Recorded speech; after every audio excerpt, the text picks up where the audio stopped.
Previous steps, export a 1 HTML file and several bits.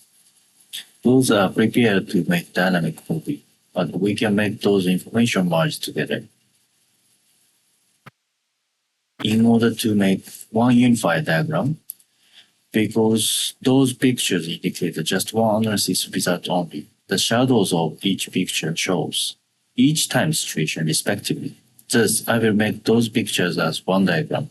Firstly, place peaks to the same position, make those transparency less, and make pictures mode as an overlay.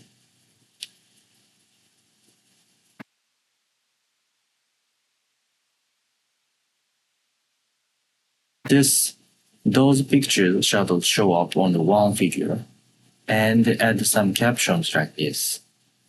You can add more info. This is illustrated so that you can add any information, adding some captions. Maybe better to add analysis info, such as which dates, and where is the site, which direction is north.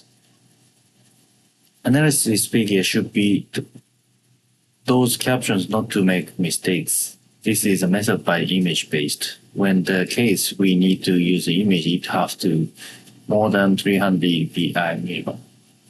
That's all here.